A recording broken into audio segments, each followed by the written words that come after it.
Shut. Make you feel like you white. Shalom, brothers and sisters. Welcome back to Rooted in Hebrew. My name is Mike. Today is Saturday, the day of rest, our Shabbat. And I'd like to welcome you all back today. And the title is this what you want? And it's easy to ask. I ain't gonna say it's easy to ask that question, but it's easy to say what you want. But it's the going through it part that we kind of may turn our nose up at. Um, if we recall what Yahushua was talking about when he was saying, Shalom, Sister Coco Mango. You come into my world, this is what you can expect. Expect persecution. Expect hatred. All of there was so much that he was saying that was going to happen to you if you want to step up and drink the cup that he's drinking. And some of us are going through that, through those shucks. We're going through those things. We're going through it. And truthfully, we can't judge anyone. I mean, some brothers and sisters are going to go through things a lot worse than what you may be going through, or that you may go through. The thing about it is, and we said on a constant basis that we should be praying for one another, and we should, truthfully, we should be praying for one another, because we live in some trials and times. But with this trial, it all depends on what degree, not what you think you want, or what the Most High has the position that's for you. That's the thing. The Most High knows exactly where you're going to be in His kingdom. And if you're going through some a lot of ups and downs, and you asking questions, Shalom, Brother Dylan, you asking questions, what's going on, why this, why that, you may need to fall back and start talking to the Most High a lot more. I'm just telling you from my experience. I'm just speaking from my experience, not telling, but speaking. There's a time when you have to sit back and start meditating and taking on I mean, brothers and sisters, when the brothers and sisters say, you need to talk to the Most High, they mean that in a literal sense. Talk to Him. Talk to Him like you talk to your brother, your sister, whatever. Open up your mouth. Speak to Him. Speak to Him. There's no figment of your imagination that you just got a imaginary friend. He's real. He's real. And unfortunately, a lot of us, I ain't gonna say a lot of us, I need to get away from that nonsense. I'm talking about a lot of us, like I got everything, like I got the numbers all piled up and things of that nature. I need to get away from that nonsense. But moving on.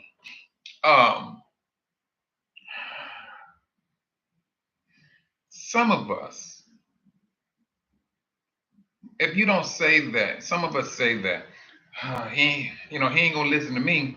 Some people look at their past. They look at their past and they say, I'm not sure now. No, man, you have to speak for me, man, because you into that Bible and thing, man. So I know the Most High go listen to you. Take him up on it.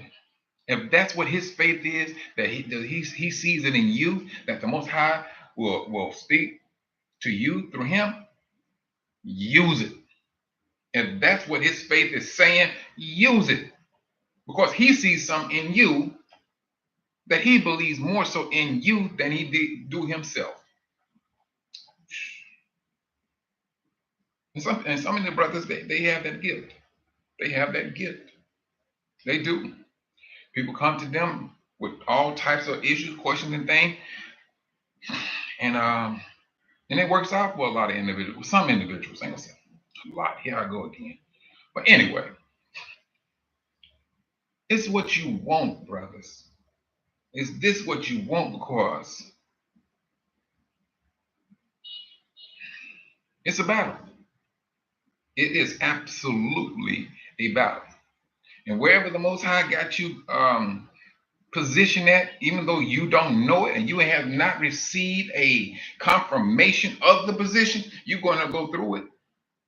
You're going to go through this off the top. You're going to go through it. You may not understand it, but the more you keep on praying to Him and talking and speaking with Him, oh yeah, and trust. He's going to talk to you. He's going to let you know some things. You're going to be thinking about some things. You're like, man, why am I thinking about it? Start talking it out. Start talking out what you be thinking about. More so, and this is just me now. If you have things that pop up in your head, tell it to a very, very confidential person, a person that you can confide in deeply. Don't let everybody know. Do not. I don't care whether it may seem minor or it may be major. Talk to that person that you know for a fact will take it to their grave. Period. That's my encouragement to you, brothers and sisters, because I tell you, what is, like I said, talk to that person that you really truly trust.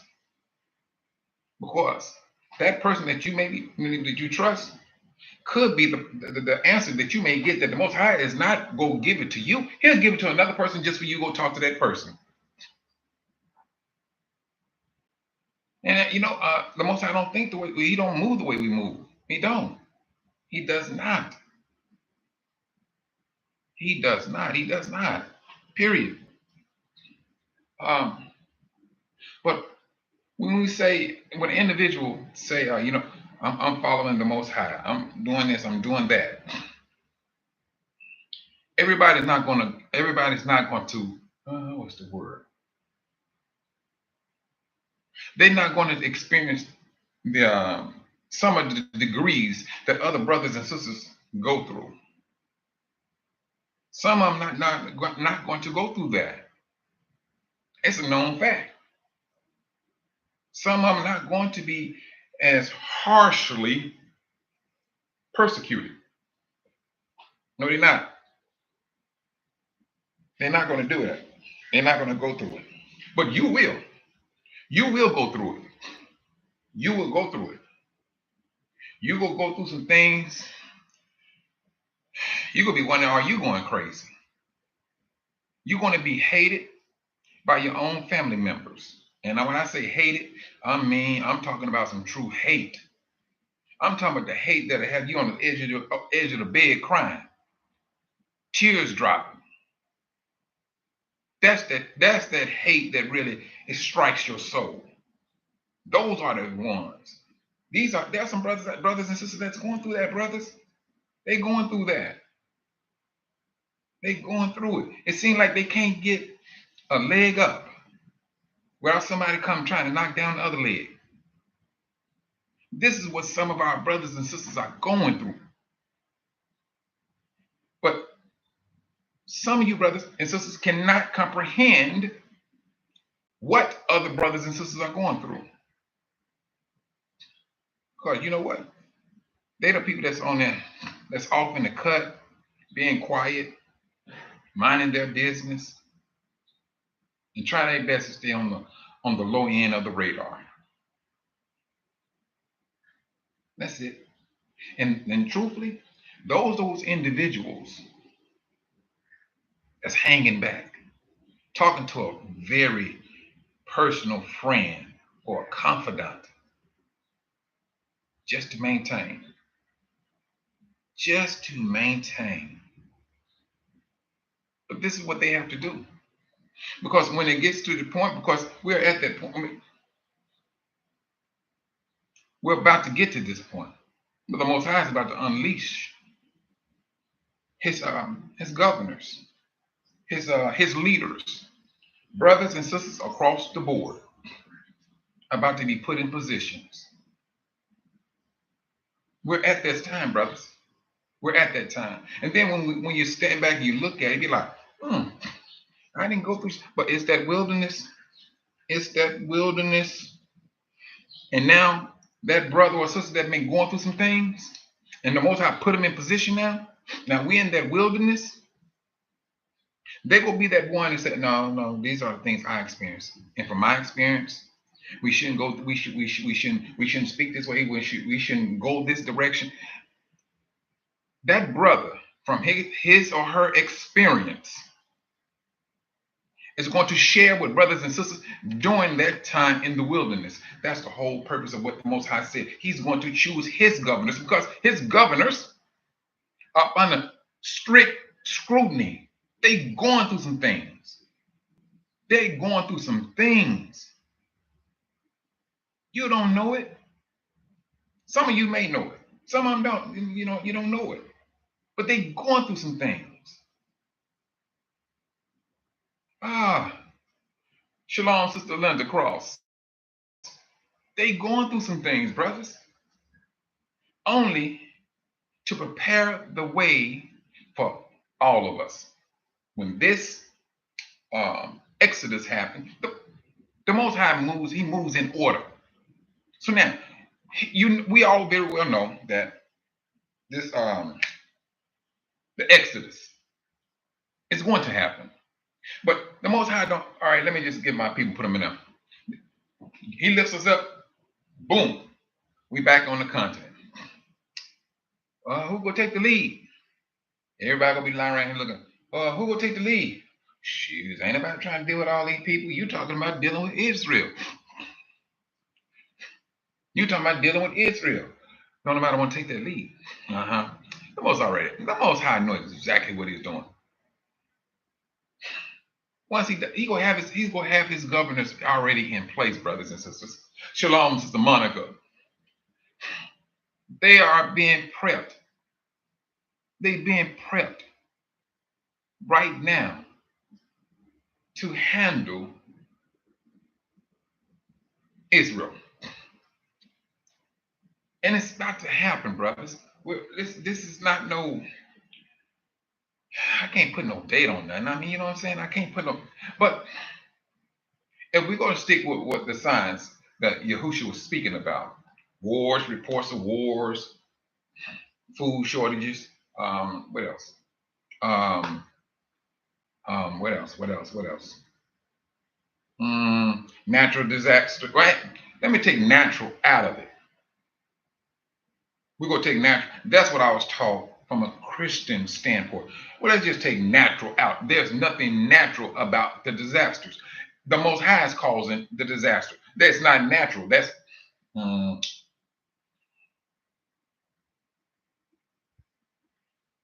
Elohim disaster. I was going to say God disaster, a godly disaster. But that's what it is. It's not natural, to which I was taught. Oh, natural disaster will be increasing. No, there's nothing natural. Natural is something that's out of the Most High's hands. It's just like you saying, it snowed. All right, boom, it rained. Okay. But now when it's unusual snow, when it's unusual rain, all right, that's judgment. Just like in what was it about a month ago? Was it a month and a half ago when Spain got all that rain? What was that? Was that natural? Was that natural? They said the rain they got that they get for a whole year, they got in one day, in 8 hours.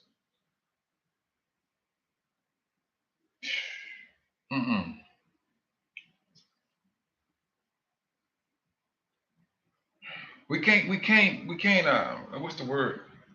We cannot say that we're not going to be, we will not go through some things. We all are going to experience that. Israel is going to experience that off the top. But the degree or the severity of the trials and tribulations, that's a different story. Of course, like I said, you're going to have brothers and sisters that's going to go through some things. They're going to go through some things only to have that experience for them to pass that experience on when we are in that wilderness. It's to pass it on. All right, you know, you don't want to do that. You know, someone says, I've been through that before, or I've been down that road before. You don't want to do it that way. That's that experience that keeps you on that road to life. And we're about to take these steps now. This These events that we're seeing, they're coming more pronounced. Oh, there you go. See what I'm talking about? That's right, Brother Dylan. Judgment of Deuteronomy chapter 28. They went too far. These nations and its lessons to Yasharel, all these judgments to obey the Most High, Yahuwah. Hallelujah. That's it. And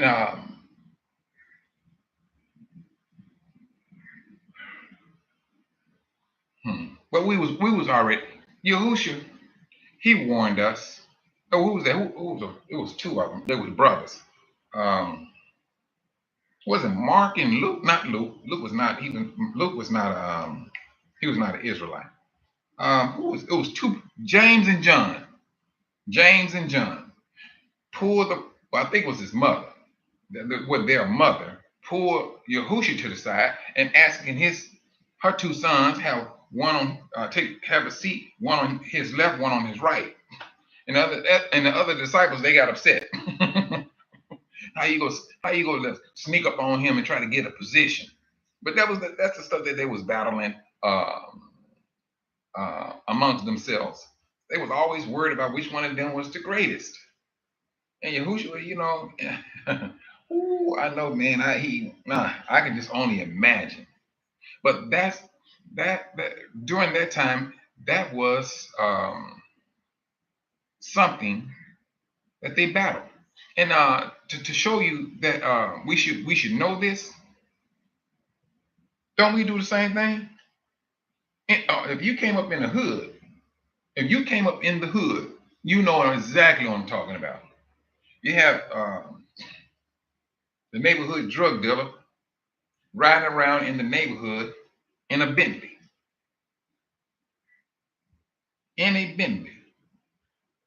You know, and everybody looking around because he wants to be seen. The drug dealer had a leather jacket on with their name on the back. Back in the days, you know, in the 90s, you know exactly. They had their names on the back, their leather jacket. They wanted to be known. They wanted to be seen. We doing the same thing right now. Well, we did the same thing. The same thing these apostles was looking at. We doing the same thing.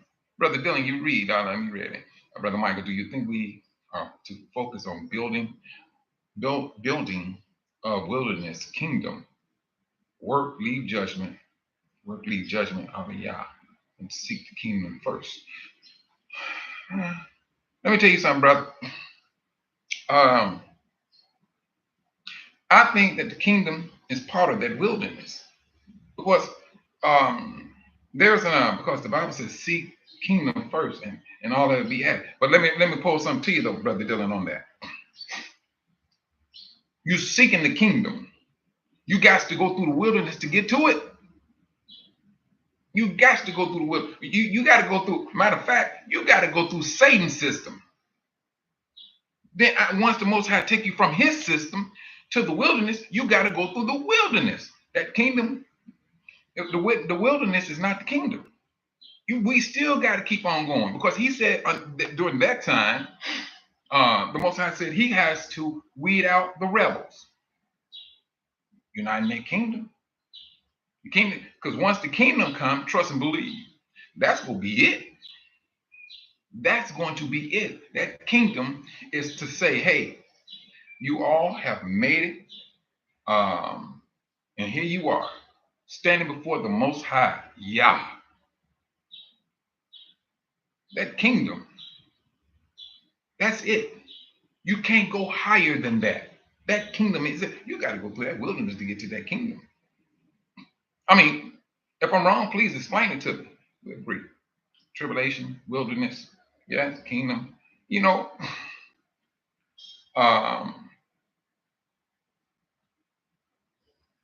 And we have been fighting, going through. We had uh, our own personal tribulation, which started in 70 CE. Our great tribulation. I say ours because it did not include the world. The world got rich while we was in our tribulation. The world got rich, got filled with power while they trampled us. Their tribulation, maybe not theirs, our tribulation was their gain. That's exactly what it is. It was their gain. They got rich off of us during our tribulation. You got to understand, there was a lot of things that happened from 70 CE up to now. Up to now. Now, I may have went on a rant yesterday about us getting ourselves together because even now we've been affected. Even now. Of course, this is how I'm seeing it, brothers. I know that they're seeing or feeling something in the air. Did not the Most High said that he before he does anything, he lets his prophets know what he's about to do. And that knowing is a feeling. When you have a lot of brothers and they start feeling a certain way, hey, wait a minute, something's not right. No. These days about to end. They're not speaking of their own originality. They're looking at the scriptures and they start to feel the thing. They start to feel the spirit from the Most High. Did not the Most High say, I'm looking for those to worship me in spirit and truth? Did he not say in the last days, I'm going to cause old men, young boys, and to have dreams, to see visions? Did he not say that in the last days? He said those things. Excuse me. And so now here we are, brothers and sisters having dreams. I mean, whew. They having dreams. I mean, whew. I mean, man. All righty, Brother Dylan. Yahusha said, balance our walk on narrow path to seek wilderness and be spiritually equipped. Yeah, that's true.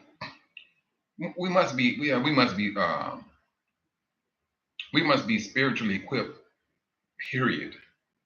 But you cannot dibble and dabble with the spiritual your spiritual armor. You can't be one day, I want to take this armor because this stuff is heavy. You can't afford to take it. The moment you think you can take it off, that's the moment. That may be that moment you get shot in the heart. You just can't afford to take it off right now. You will have to carry your yoke. You will have to carry your yoke.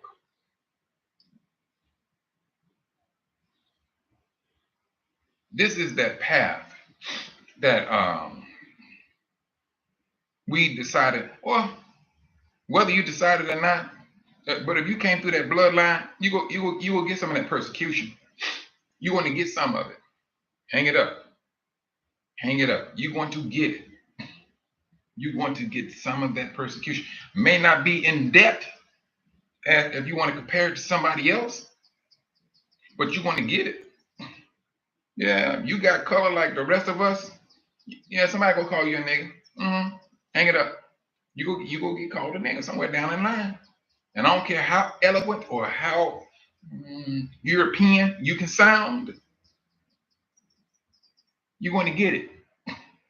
You're going to get it. You're going to get that hate. Because Yahuwah said it. He has already put enmity in between that seed and his seed. Period. And Yahusha came back and backed it up in Matthew and Luke. You will be hated because of my name.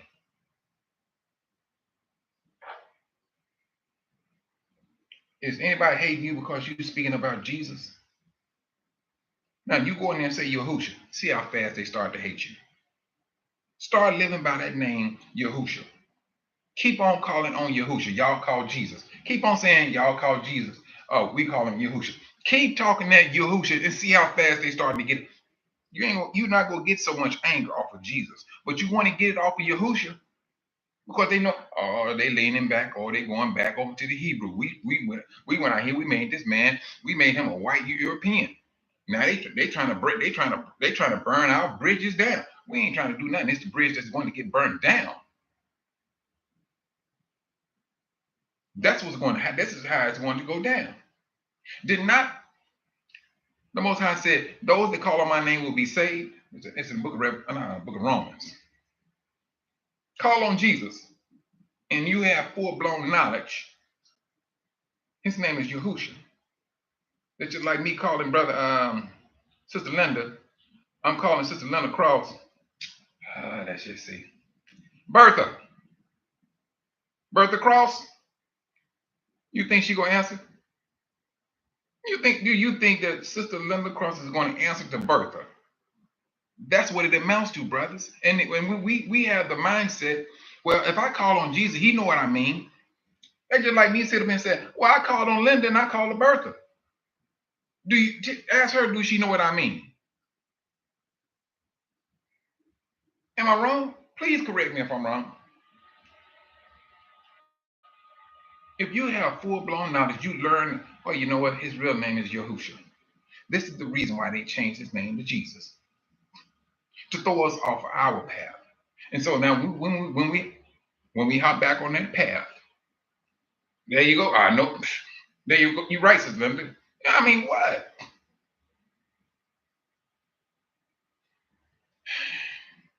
The brothers and sisters, and you know what? I'm not the one who's going to make that judgment call on someone calling on Jesus and things of that's for the Most High to do that.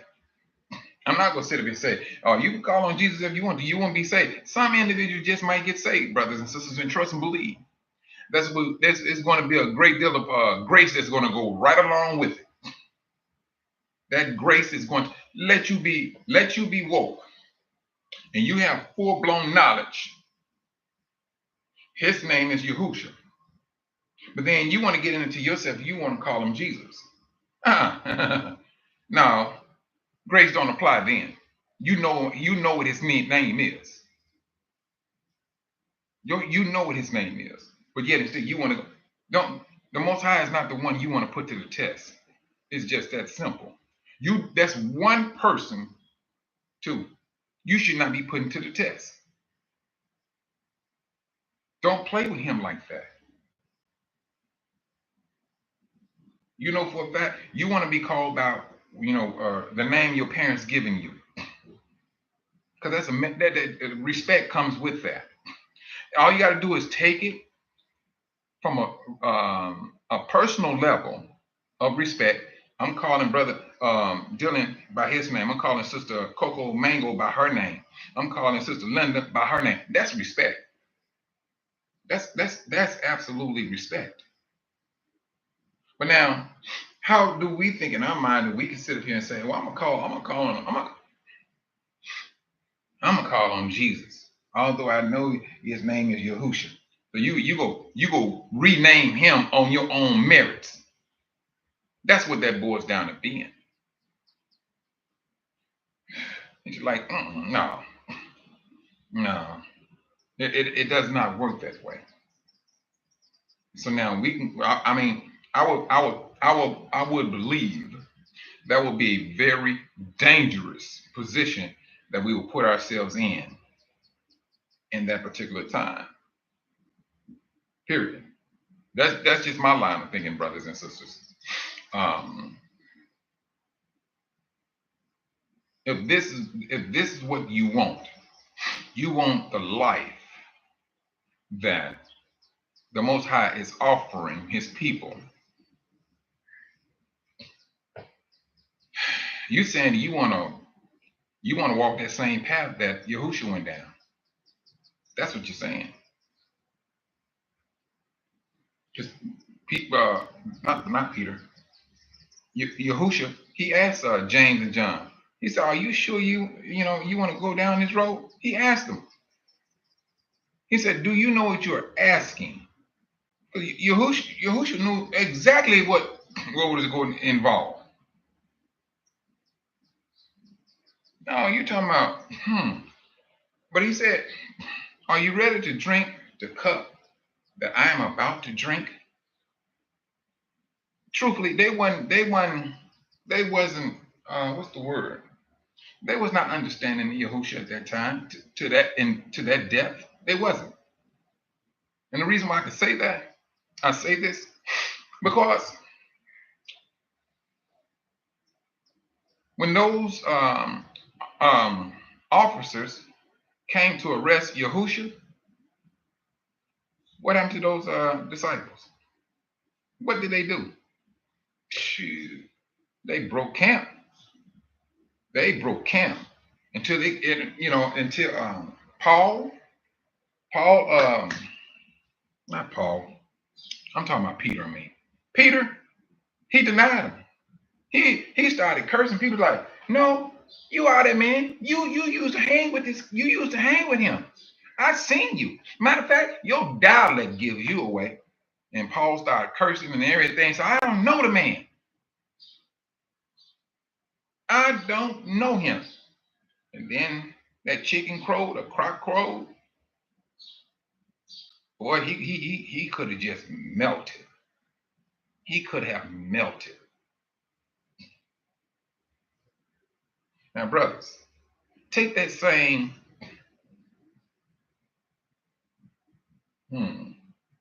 take that same the thing that the apostles did. Now you take it to the hood. Don't they do the same thing? Don't they turn on one another so quick? Yeah. They be the one talking about, yo, nah, I'm down, I'm with you, brother. So, but let the bullets start flying. Oh, don't let one of them get shot in the leg. I want to go home to my mama. This is what they do. But my point of saying it is, it wasn't funny what the apostles did, but Yahushua already knew what was going to happen. He already told them, especially Peter. He said, man, Peter was thinking so highly of himself. He was just like, he had arrogance. No. Never will I so and so. He laid it down to him. He felt so highly of himself because Yahushua understood the depth of his trial, his tribulation, and it was only for 3 years. And these men had a whole lot more years in front of them than 3 years compared to Yahushua. And we ain't even talking about when it got down to our time. We had 400 years. Now, just imagine if Yahushua told the disciples, hey, because evidently they did not understand that 400-year prophecy. Hold on just one moment.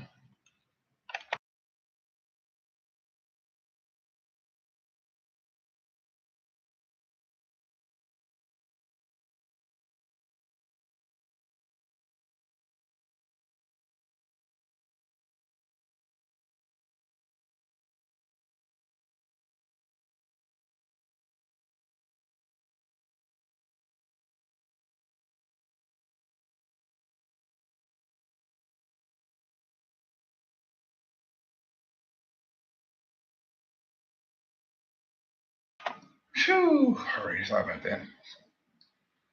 Can you imagine Yahushua telling them, look at him. Sheesh. Now, y'all got some thousands of years to go before this will happen. He didn't say that.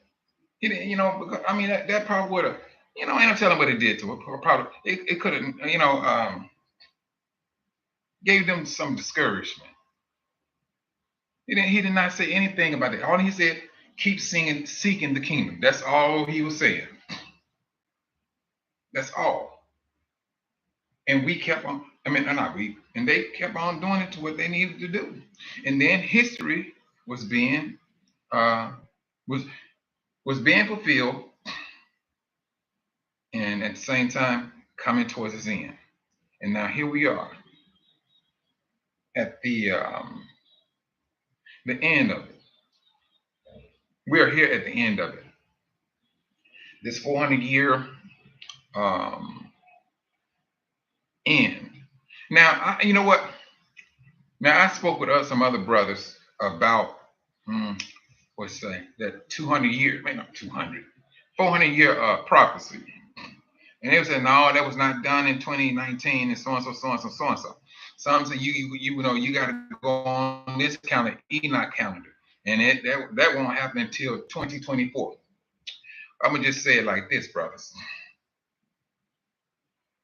That lollipop, we know when it got started, and the world has not been right ever since then. It has not. Now this 2024, and then, you know, to a degree, I can believe that too, because we got hit. We got hit hard. We did. We got extremely bamboozled. Got some black eyes. Got some broke legs. We got hit across the board. Across the board. Now, if we want to say, no, that was 2024, so be it. I believe you. But I believe also 2019 also. See now, the Most High, He will accept whatever calendar they got. All right, this is the day you took my people and they landed here on 1619. All right, no problem. Time started. It started, period. And if that's how that 400 add up in 2019, so be it.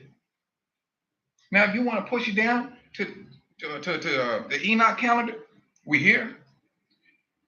Is time not good for us, or they bad? They bad. They bad. Mm-mm. Yeah. Oh yeah. The Gentile nation,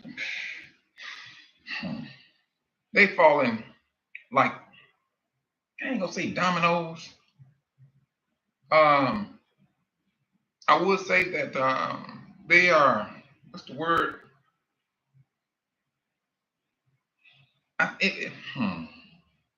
It, it seems like they want to get themselves in a position, a certain position,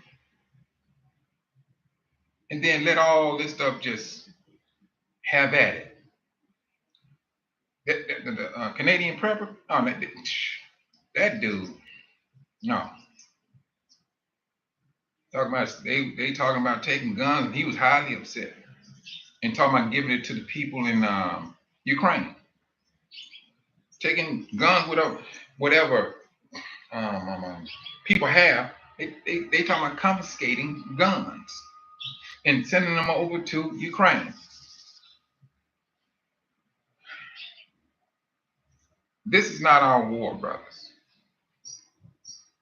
We fought ours starting in 70 CE, and we lost. We lost that war. Hmm. And that was a war. That was a war of obedience. That's the war we lost. It was the war of obedience. Now, the Most High has seen a group of people that this is what He wanted. He said these people have to go through this. They have to be ripped and repaired. When I say ripped, brothers, ripped and repaired. If you're a mechanic, or any type of mechanic has to deal with parts, you know what that means. You got to take everything apart, all the washers, screws, and things of that nature. Everything has to come apart and clean, thoroughly clean.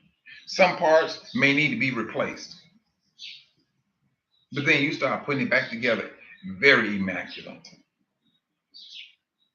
That's what ripped and repaired mean?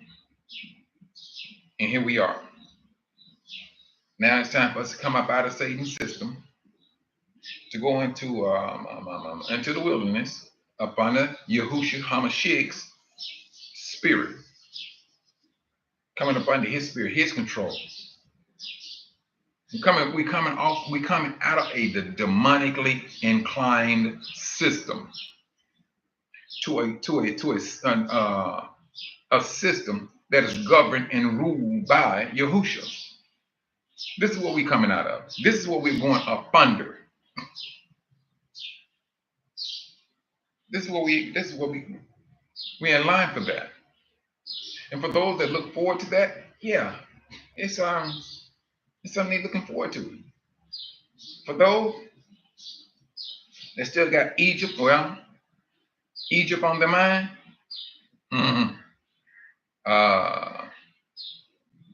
yeah, you go see some things that you don't want to see. But I mean, our forefathers did it in coming out of Egypt. They did it coming out of Egypt, and they're going to do it coming up out of the United States, South America, the European lands. Same thing gonna happen. They go fit, they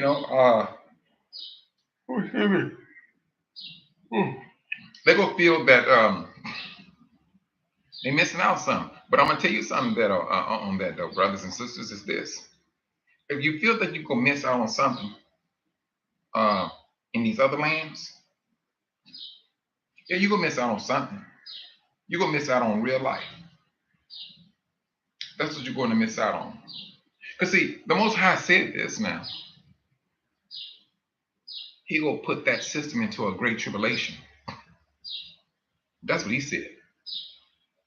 This world system outside of Israel will go through a great tribulation.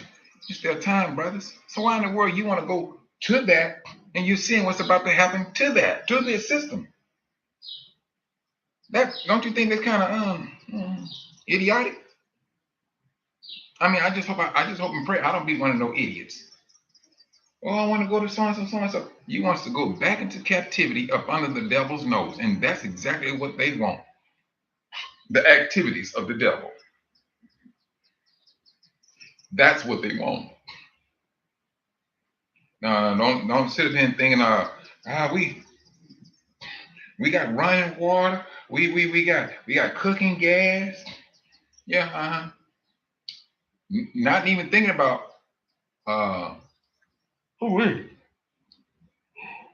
not even thinking about the atrocities that they went through. It's just like they want to. Well, it wasn't all that bad. Yeah, they got their mom. Yeah, the Gentiles, they get upset and they want to, put a burning cross in your front yard, but they'll get over it. I wish I was that naive. No, let me stop that line. I don't wish that. Ain't nobody trying to be stupid like that. Ain't nobody sitting here trying to entertain that nonsense like that.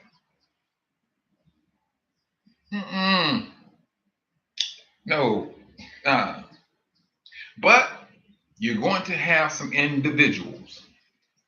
Once that, like I said, once that dust has settled, people that got accustomed to being on this continent, then they're going to start, those wants will start to kick in.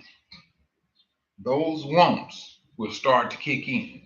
Now, those governors that's going to be taking the lead, they're going to start feeling that stress of a stiff-necked people. That's what they're going to start feeling. Now, you're going to have your brothers there trying to, make sure that they do some correction and things. But I just hope and pray, brothers and sisters, that we don't have 250,000 that the Most High had to light fire on them. I hope and pray that does not happen. But it's going to be a whole lot of us.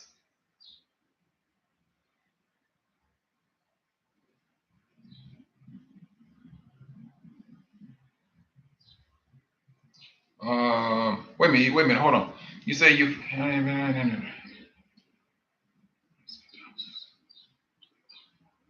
Trinidad are in Tanzania. They are in, wait a minute. They're in Tanzania now? Are they in Tanzania now? And oh, you are leaving early January. Okay. Okay. Uh, Brother Dylan, what's the purpose of these doctors coming? What's the purpose of these doctors coming to Tanzania? I mean, because I remember last year, um, it was this group, this organization that was here, and it was man, let me see. Um, they were saying to us that they was, getting prepared for a major outbreak, and Dar es Salaam was supposed to be that place.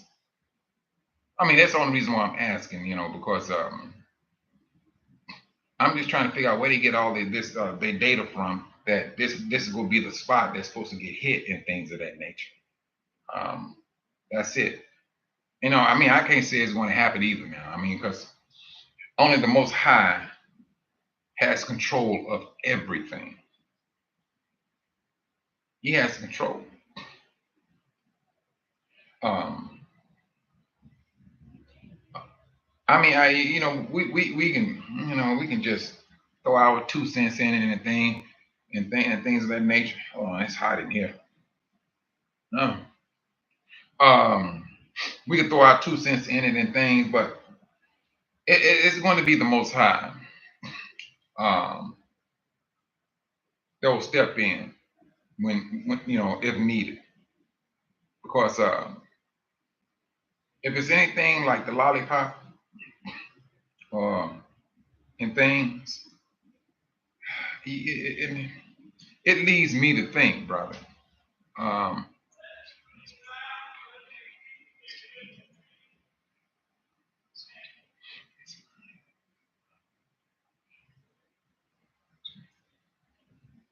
okay, all right, I got you. All right, then, brother Dylan. But we're a people. We are a people in need of being saved. That's what we are. We are in need of being saved. Is there any other nation out there that's calling out to the Creator to be saved? You got people out there, saying they want to be caught up in the rapture, but what people are out there asking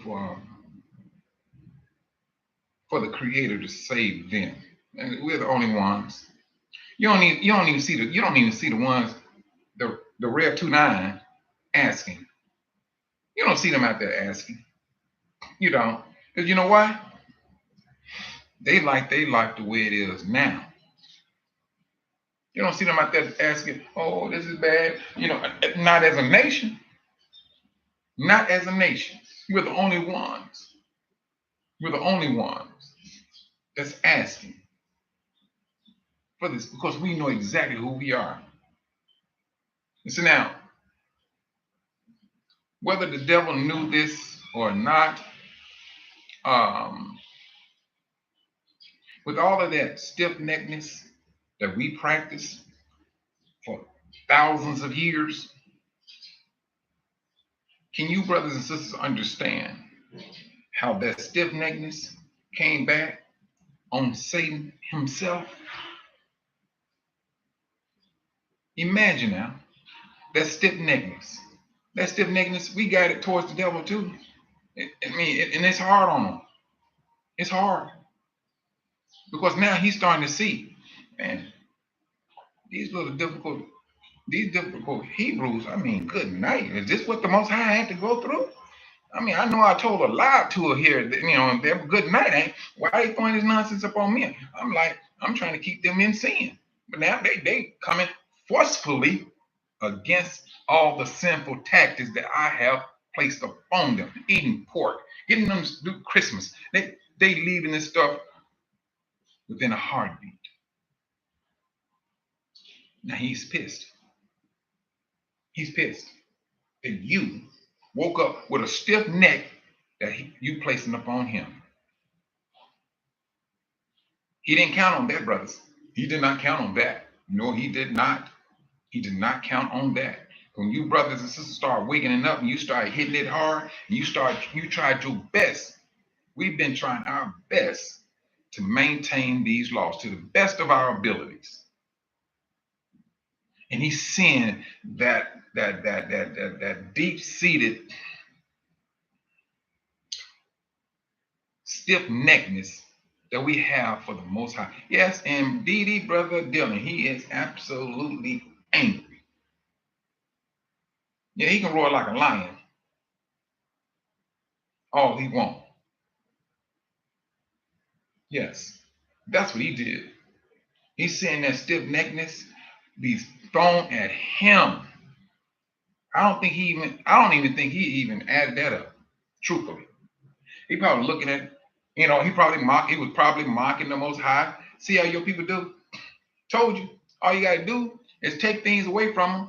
They will curse you to your very face. Israel never cursed the scribes and the Pharisees. Yeah, they did.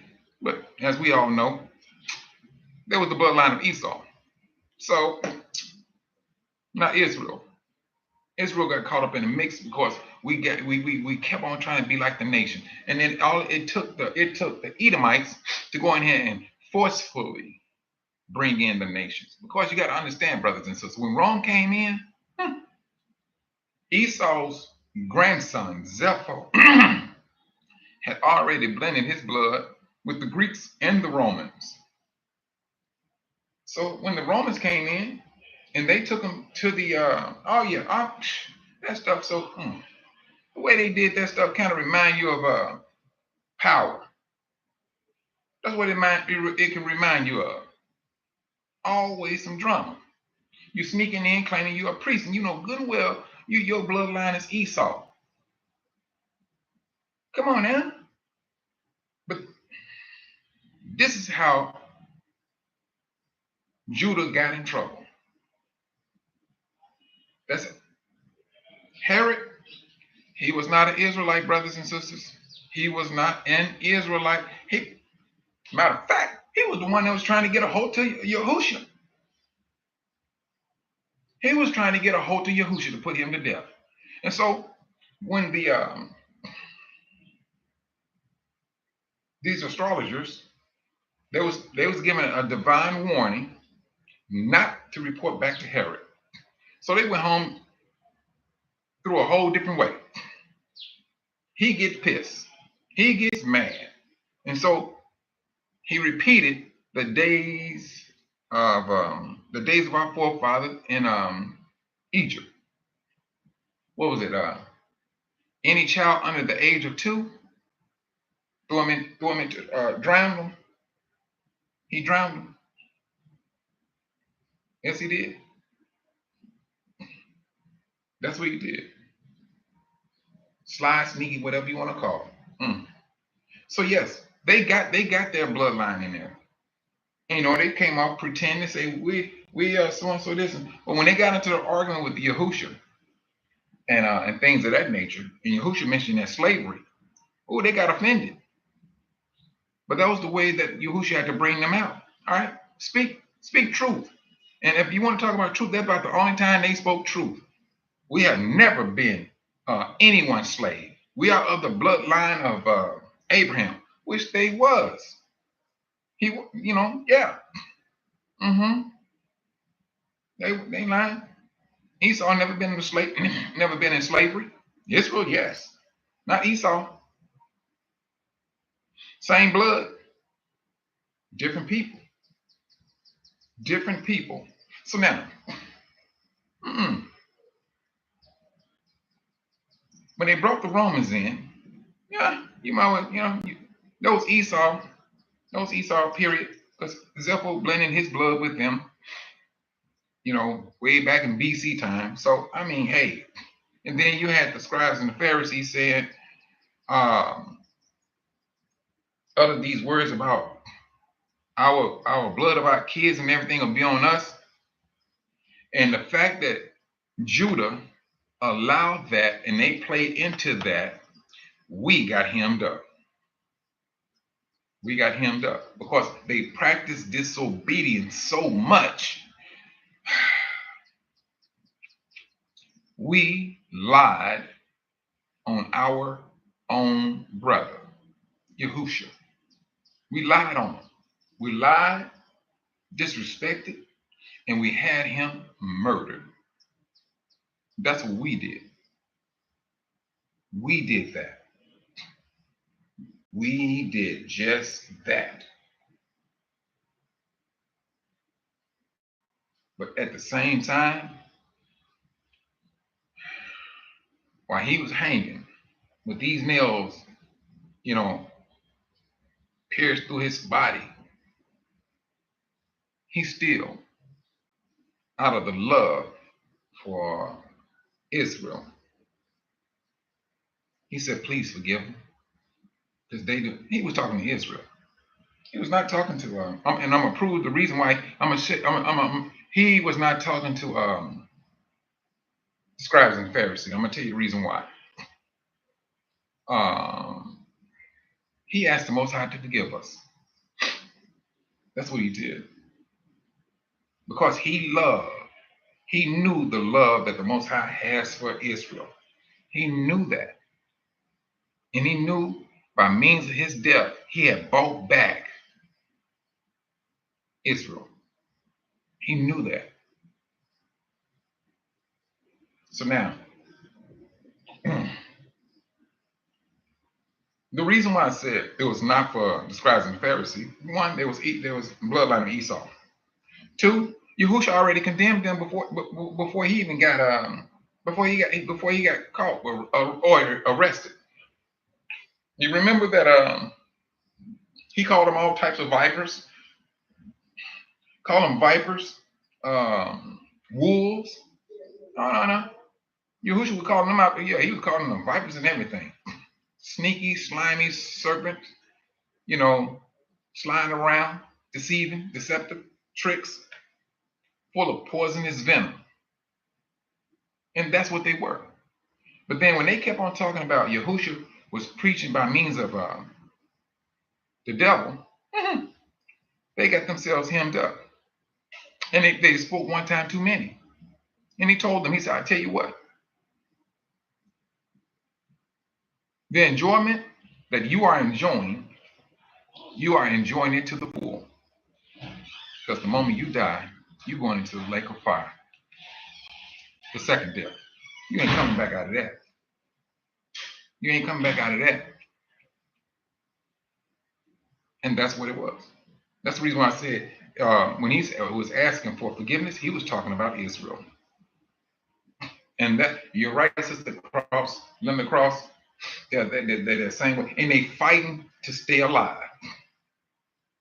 They're fighting to stay alive. Now, as we starting to see, brothers and sisters, as we starting to see that when the Most High say marry only in Israel, now it's starting to, it's holding more weight now. It's holding a whole lot more weight. Because I've seen brothers and sisters go out there and marry. I would say more so white people. I'll say white people. And I'm not saying that it's different from anybody else, but I noticed this, that our brothers and sisters, they will cling to that side of the family, will try their best to blend in. I've seen it. I'm quite sure you all seen it. It's very few of our people that maintain their culture. Period. Shalom, brother Robert. Nice to have you in today, brother. That's what I've seen. And so, and along with this time of the end, I've seen, and I'm quite sure you brothers and sisters seen it too. That's a lot of our brothers, black brothers, white wives, deleting the brothers. Brothers come up, out of the, one moment he has a happy life. When I say a happy life, I'm talking about months and months and months. And one moment he suicided himself. I mean, but then everybody, I mean, all it takes is one tear from a white girl in the world, oh, she hurt. She really truly hurt. Hmm. Yeah, okay. I don't fold that easily. I don't. I stand back. But this is where we at. This is where we at. Are you ready to continue to fight for this life that we're going down this path that Yahushua went down? And like I said, brothers and sisters, some of you brothers and sisters, you're not going to go through a lot of the stuff that other brothers and sisters are going through. You're not. You're not going to go through that. And be thankful. I mean, shucks. You know what? And yeah, they are. They are. And you know what? I'm going to say this too. Esau knows exactly what he is doing. Esau knows exactly what he's doing. Now, and I'm going to speak on this, brothers and sisters. And I'm not going to throw no shade on my sister. Matter of fact, I'm going to throw diamonds and pearls on me. These are the same people, women, that used to talk about black women. Oh, she's very hippie. Oh, she has a big butt. Oh my goodness, look at her dress. Oh my goodness, I just really wish I could touch their hair.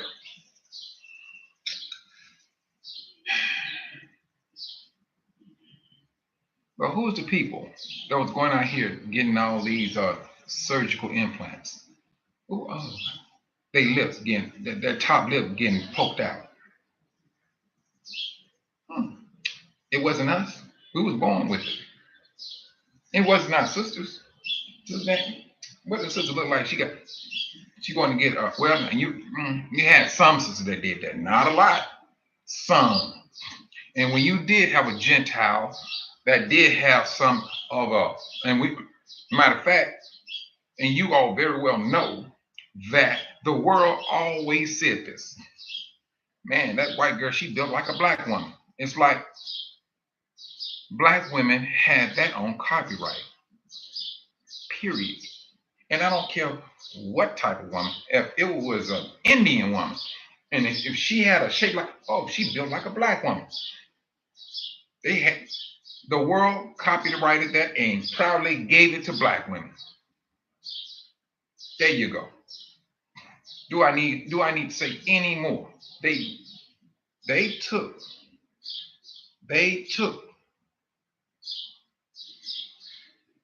our sisters.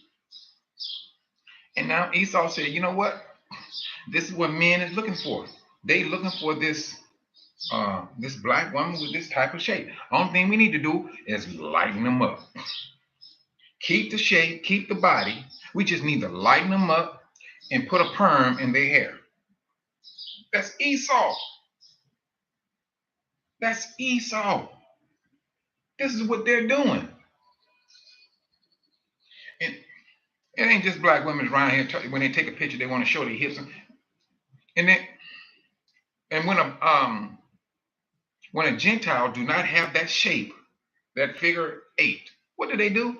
When they stand up and they taking a face forward picture, they cross their legs, trying to make a shape. If they take one leg and on top of the other, that's what they're trying to do. A black woman don't have to do that. She just stand there. Her shape is gonna come out. If she put a dress on, she's gonna make the dress look good. It's the Gentile they got to put on some what do they call them? Some adult panties or something. They got a little padding at the back. Yeah. You don't find too many black women out there going and telling me, "Hey, I need a padded booty." You don't find. But this is the hate. This is the hate that has been issued out to the world. Brothers and sisters, when I was living in Chicago and I was working at this company called Line and Hilly, I was making harps, the instrument, the harp. So me and his brother, we used to ride down Lake Street.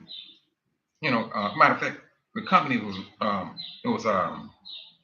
it was on Lake Street. And so, but we lived like on the west side, but so we had to take a drive. So I pick him up and we hop on Lake Street and we drive back east towards downtown. And I be speeding. I used to be speeding up and down Lake Street, all up under the train rails and everything. So my buddy said to me, he said, "Man, Mike, I'm gonna get a ticket." I said, "Man, I see these police, they never pull me over. And then we be zooming by them. Never, every day." So I said, "Man, what is all?" And there was a lot of police cars over there. A lot of them. But not one of them pulled us over. So we was like, man, why these people, what are they doing? So we got nosy. We got nosy. So what we did, so I turned off, because we knew every last one of them was. So I turned off, came down the road, came back up the road. Now we driving slow. Every last one of them had one of our sisters in their car. Every last one of them. And we just couldn't believe it. So the pimp who was watching over her, he was on the corner. So we just, we boom, throwing heat, piece back out. We roll on. Go to another one. Same thing. Same thing. All of them white cops. All of them white cops. We talking about at least, I'll say about 5 or 6 cars. These are the guys that worked at night shift, so they're about to get off. But they go pull over and have their little wing ding. But this is the depth of what this persecution looked like. And I call it persecution. I do. Although we know the sin, but it's still persecution. Because they know how they knew how the system played and how it put some of our brothers and sisters in positions, especially when the start of the cocaine addiction, how that came in, how it ripped up our families, neighborhoods, and things of that nature. That's what it did. You said, what were they doing, Sister Linda Cross? Shh.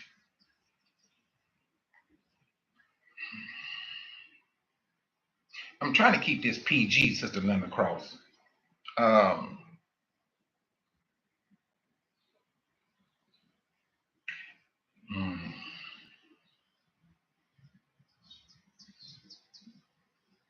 They ain't had no business doing what they had no business doing.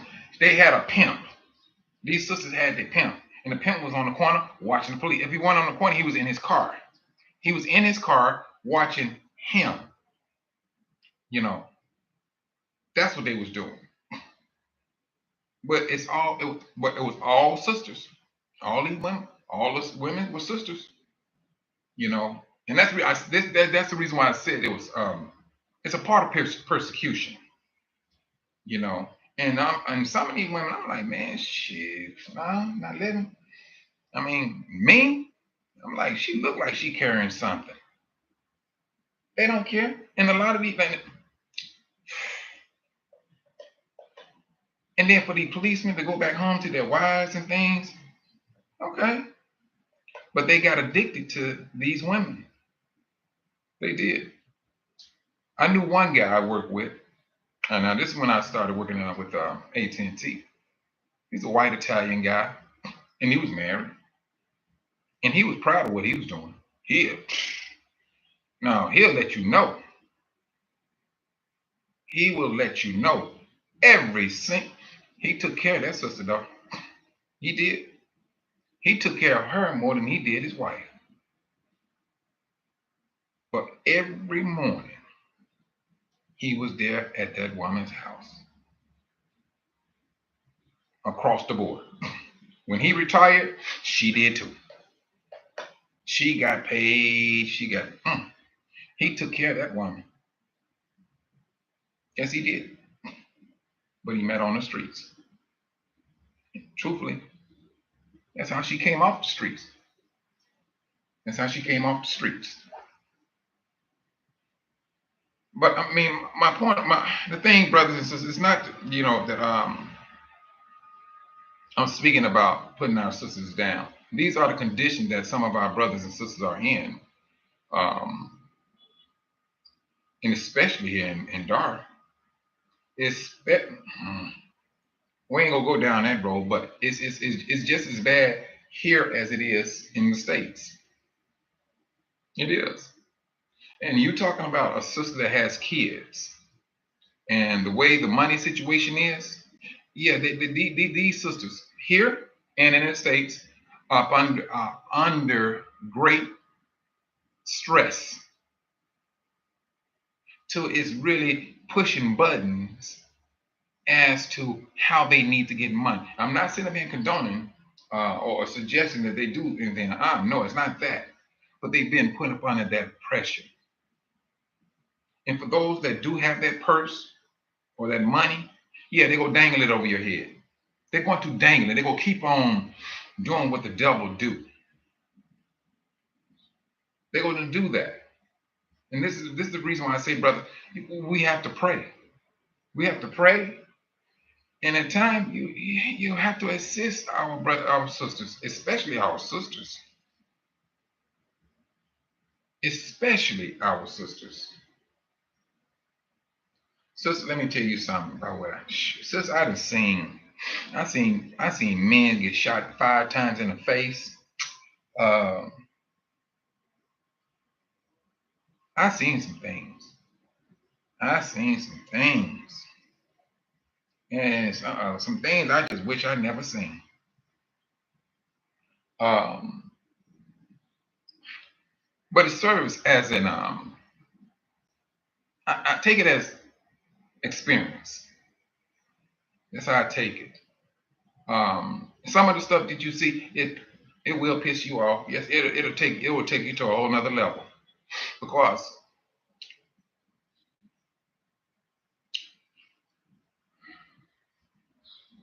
when you see your own brothers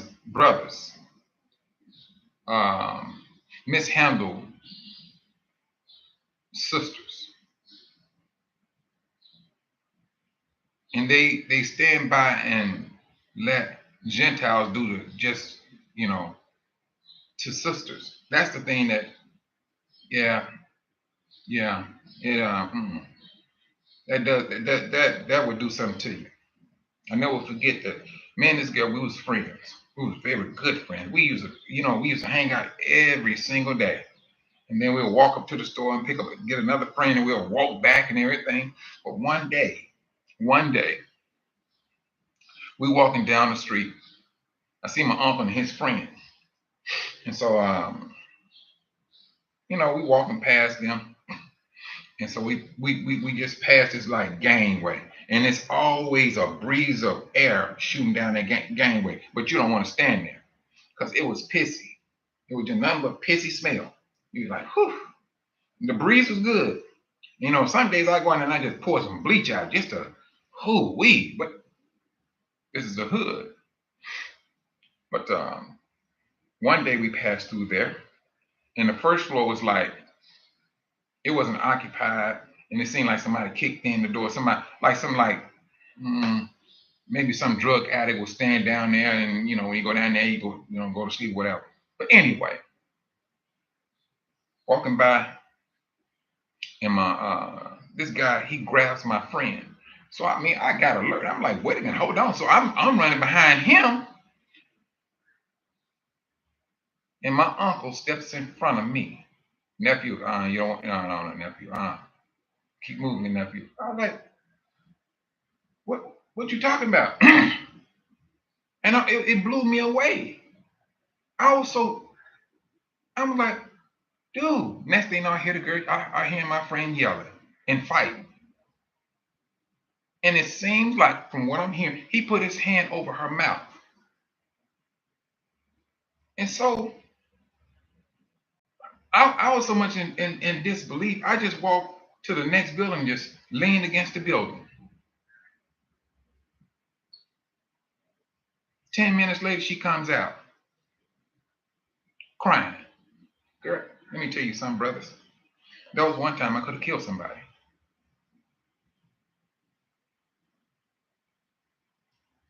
She didn't say another word.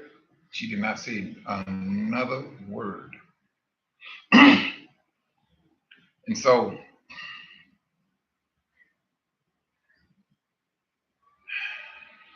she was just bawling in tears. She was bawling in tears. And I'm saying to myself, these niggas.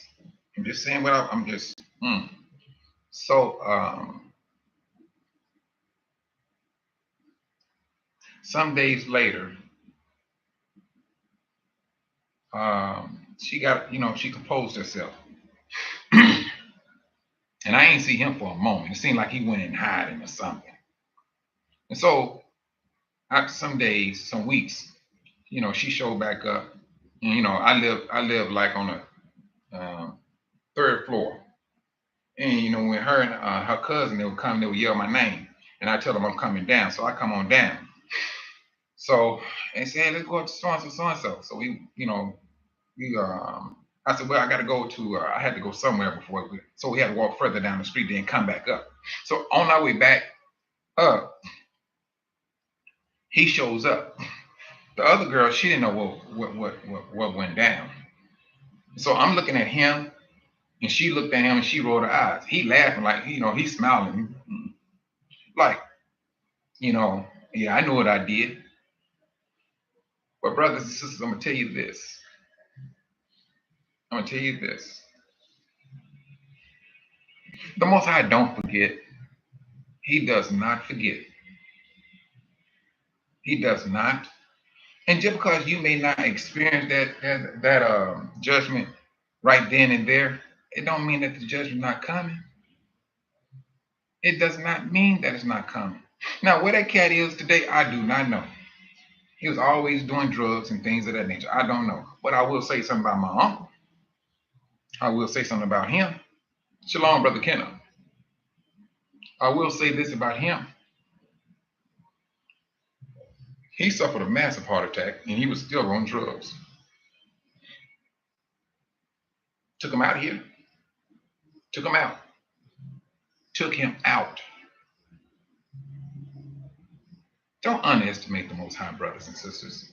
And in your shortcomings, just because you think you may have gotten away, you ain't got away. You have not. Time does not affect the Most High. It does not, brother. Just today,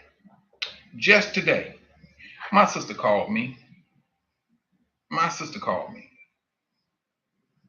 And when she was young, she got raped, gang raped.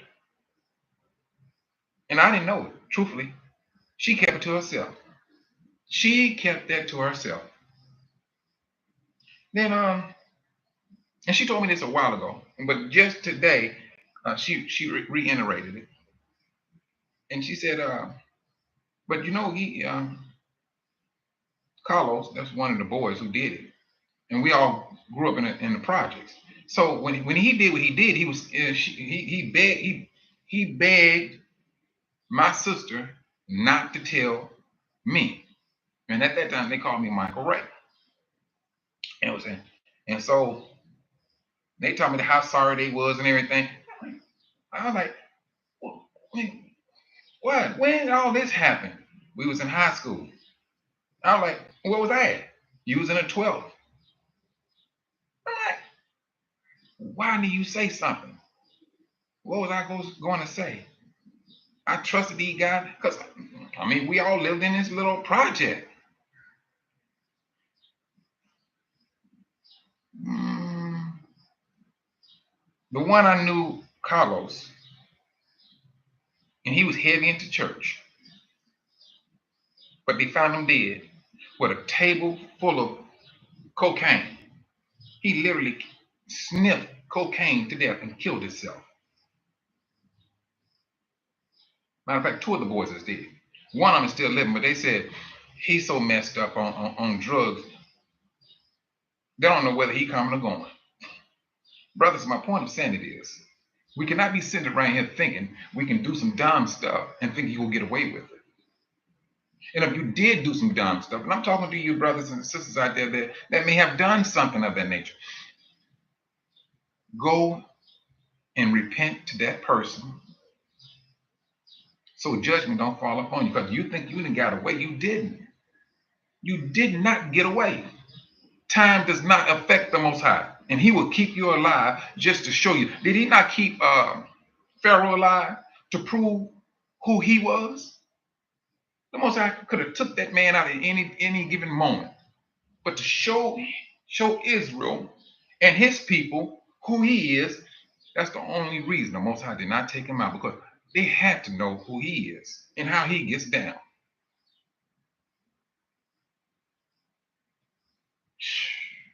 And please, no judgment, brothers, and especially upon these younger ones. Well, I was saying, I'll say especially, all of them on the same totem pole. All of them on the same totem pole. Because when did not the Most High said, touch not my anointed? Those little ones, no, those sisters. And I don't care what their position may be in life. If they're out there doing some things they ain't got no business doing, so be it. But it does not give you the responsibility of doing something to them that they are not in agreeable to doing. You still fall up under judgment. Don't fool yourself just because you may think, oh, she a tramp or whatever. Let her be a tramp. You make sure that you don't sin against this woman, that you fall up under judgment. The world is already up under judgment. Fall up under it if you want to. Like I said, time does not affect the Most High. It affects you. Breathing privileges, it affects you. What you may have done and things or you're thinking about doing. But this is the thing, brothers, sisters. What the things that we have experienced and going through, either we can use them in a positive way, and that's the best way of doing it, in a positive way. Truthfully, Sister London, a lot of our sisters are turned out that way. When they have a child by this guy, that relationship don't work out. Then she may get with another guy. She may have a baby here, 2 or 3 babies, 4 the most. She knows she's pretty much she has a battle on her hand because she has 4 babies she got to take care of. And so now that's a situation that can turn our sisters into to a life of sin. Put it that way. That's one of the ways it can happen. You know, when I say we've been dealt a blow, we have been dealt a blow. And when a couple of weeks ago when I was talking about redemption, redeeming, and redemption, we need to redeem one another as men and women. That's what we need to be doing. Yeah, I mean, these brothers, they can get on these shows and talk about a woman with 4 kids and see this is how a man look. Now, I don't care how you look at it.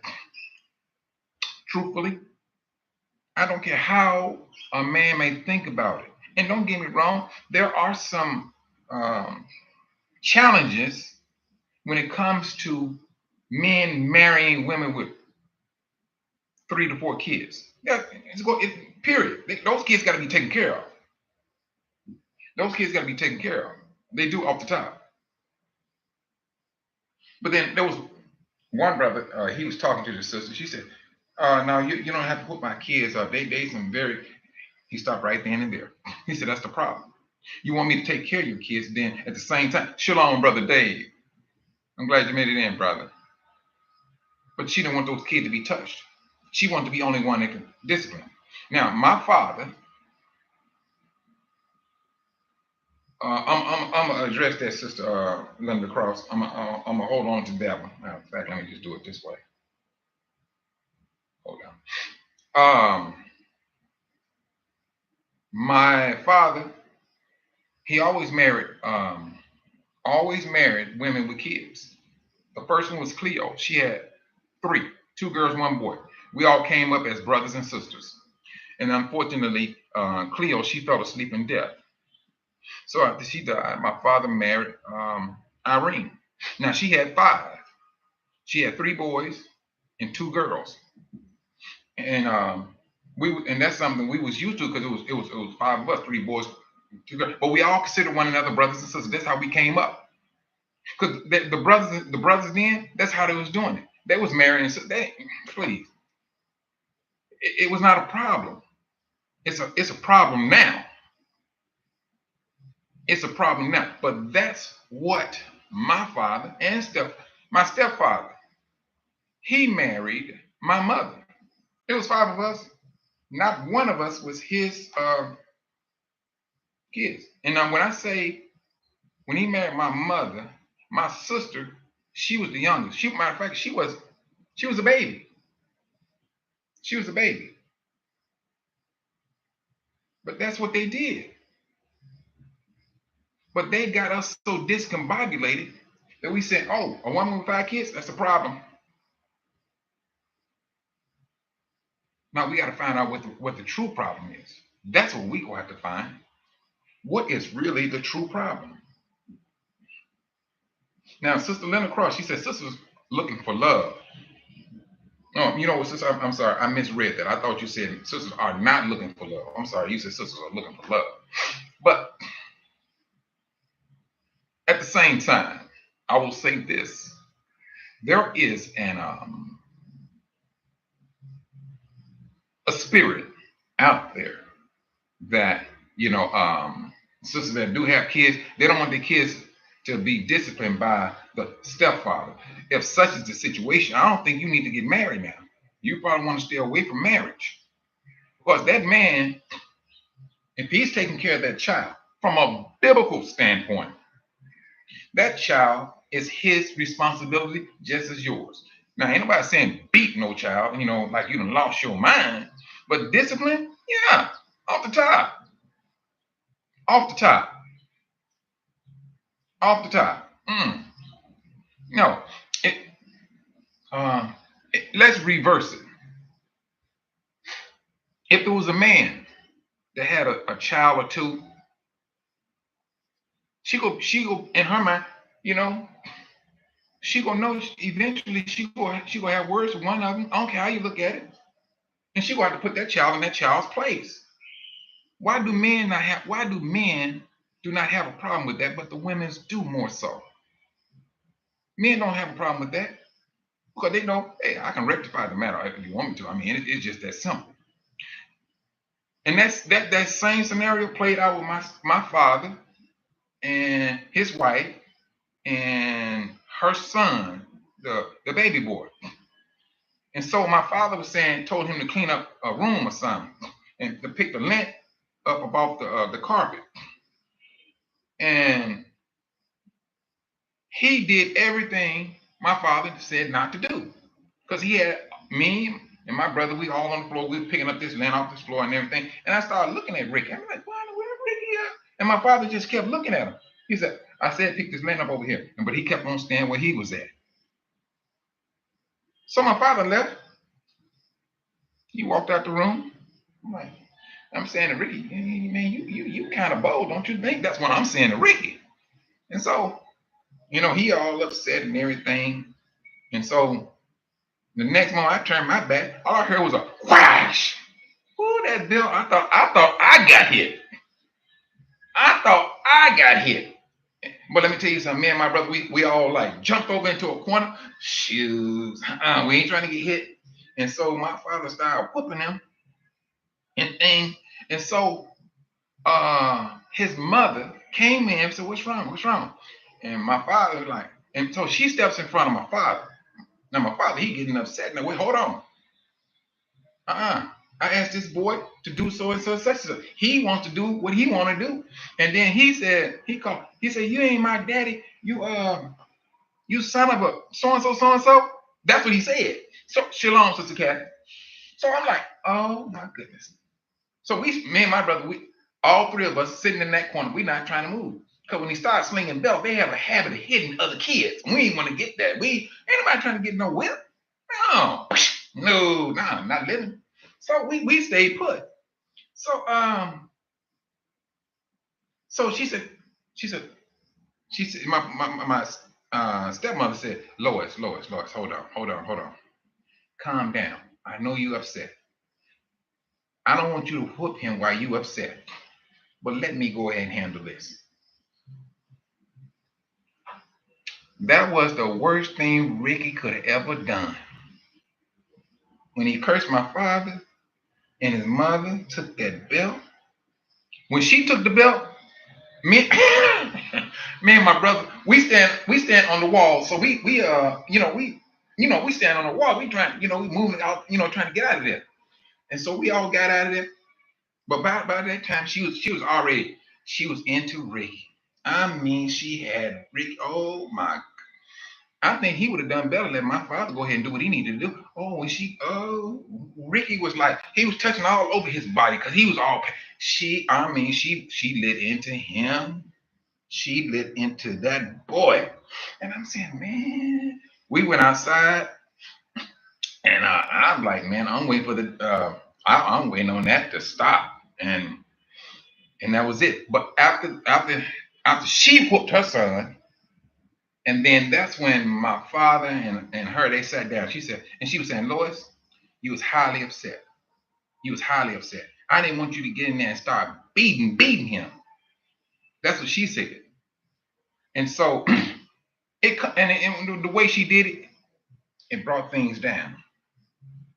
But when he gave her that belt, oh good gracious, boy, somehow I felt like we got transferred into slave days. I mean, what I was hearing, whoosh, whoosh, and it was a big old thick leather belt, long belt. My father, he was a big guy. He was like 6'5". My father like 6'5", and he had that big long leather belt. Yeah, I remember. I think I got whooped by my father one time. That's all I can remember. Outside of that, no, my father ain't too much. We weren't, like that. But when his mama got through with him, I know his whole body was hurting, but he never cursed again. He never cursed again. It was some of the things we seen. It was kind of funny. I ain't gonna lie to you, it was kind of funny. But this is our life. This is our life, and this is what we went through. We experienced and things of that nature. Mm, but it's still we still up under that redeeming. We're up under that redeeming, and we gonna have to make changes somewhere down the line, and we cannot be just haphazardly looking at our sisters in a always in a negative standpoint.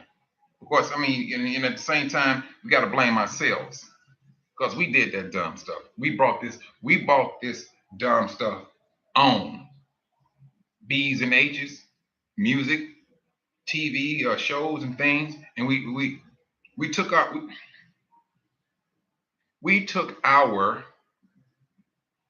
mm, we took our own discipline too far. That's what we did. But we need to be redeeming one another. I mean, off the top, we do. Brothers are just as messed up as sisters.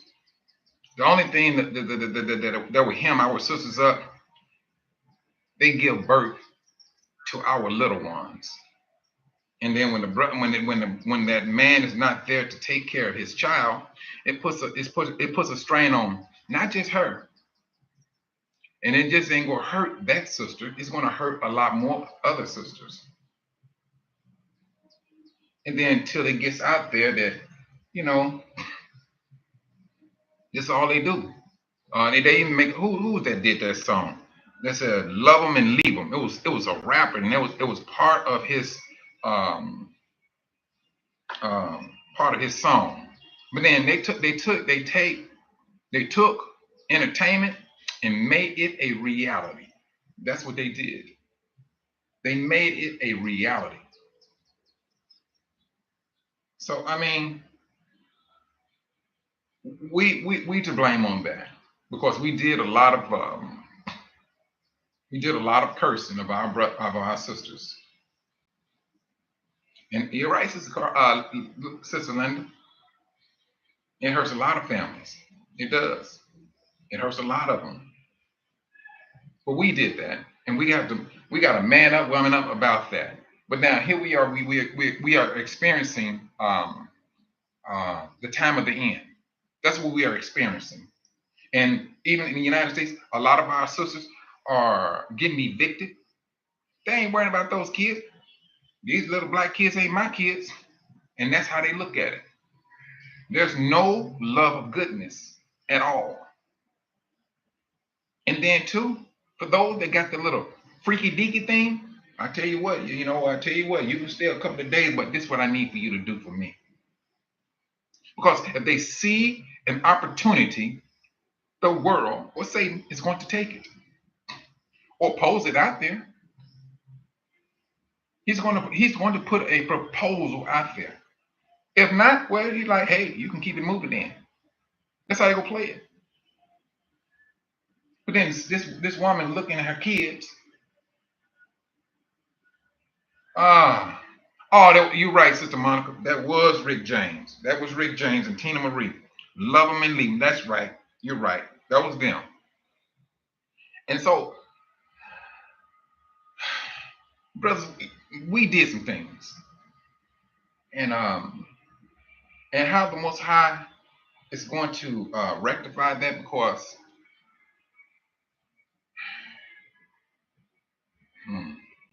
I can't speak about previous history because the scriptures didn't really get into a lot of baby mama and sisters having all these babies.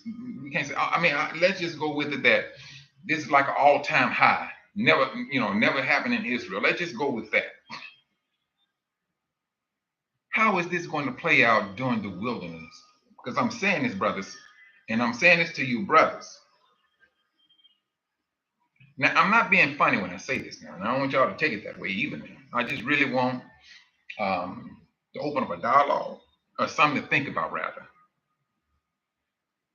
These sisters that has these kids, and let's just say she was misguided. We'll go with that. We give her that.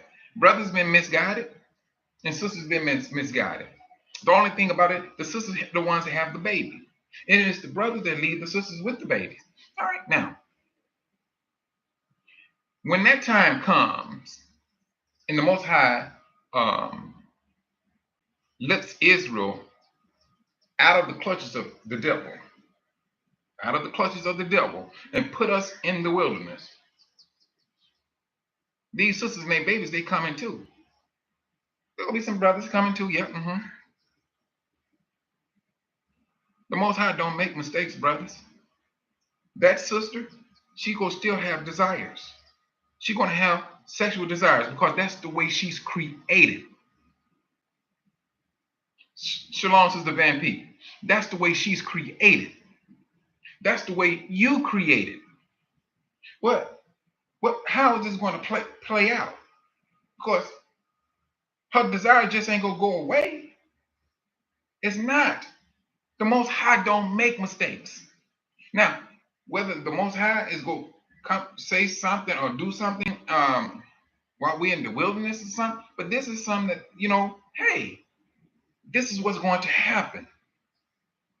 These sisters, the babies, they're coming too. That's Israel. That's Israel. Just like you got your desire, she do too. She wants a man just like you. You want a wife. Only thing about it, you may not want a wife with those kids. But trust and believe, the Most High is going to have something. He's going to have something. He's going to have something for those sisters with kids. And it's going to be those smart, thinking brothers. It's like, wait a minute, she got 4 kids? Mm-hmm. Okay. Are the kids respectful? Okay, I see it. Respectful. Kids, they stay in place. I mean, they keep a clean house. It's going to be that smart brother. See, I can deal with this. I can deal with this. And that brother just may go ahead and marry that sister with 4 kids. And she's going to show her appreciation for it. She's going to show her appreciation for that man's decision. Because now he got some kids he can train, show them trades. Hey, I need for you to help me over here doing this work. Now, mind you, now we are in the wilderness. He has help because he didn't have no kids. He has help. The boys. Hey, I need for you to help me with this. He training these boys. Because it's gonna be those smart brothers that's going to do that. It's gonna be those because they're gonna see these kids. I mean, hey, they're not no babies. They're at the age where they can learn something. It's gonna be the smart brothers. They're gonna be looking at this brothers. It's gonna be the smart brothers. It's going to be those smart brothers that's going to look at the big picture. They're gonna look past the here and now. They're gonna look past it. And then, as history always shows or proves, those men that did marry sisters with kids, and they married them at a young age. I never forget this brother. His name is Golar. He didn't marry this particular sister. He used to date her. They broke up, but she had 2 kids. That man took care of those kids, even though he was not with the mother, until they got grown. He viewed those kids as his own. And I tell you this, brothers, sisters, when that man died, you want to talk about some kids that broke down. They broke down as if that was their flesh and blood father. They was torn down. Even though him and this woman broke up, he took care of those kids until they got grown. Like late 20s, early 30s. And unexpectedly, he fell away in sleep. He fell asleep in death. But those kids, they know a loving man when they see a loving man. That's one thing about it. They're gonna know. Brothers, we're gonna be up under a different time. We're gonna be up under a totally different time in the wilderness. These things with sisters with 4 kids, the world will emphasize it. The world will emphasize it. And then, if you're in Satan's world, it do look complicated. It does. It does. And I would say this also. Now, you're a sister and you got 4 kids, but you don't want nobody hitting on your kids. And you know good when your kids kind of they're not all there as to when it comes to respect or whatever the situation may be. Of course, you cannot raise a boy to be a no man. You cannot do it. Not on your best day. You could teach your son not to hit on no woman. That's not manly. That's not manly. Now, this is where we will have to do a whole lot of soul searching. You're gonna have to. If you're saying you want to get married, you got to put yourself in position as well as your kids to get into that position. To say, hey, you know what? And you know what? And it's going to be by everybody else. If you know for a fact what type of woman you are, and you know how to you keep your kids in check, it ain't got to be you to open up your mouth. Everybody else gonna be let it be known. They're gonna know. Oh, Barbara, shit. Barbara, she don't play with those kids. Angie, no. Angie knows she got her kids in check.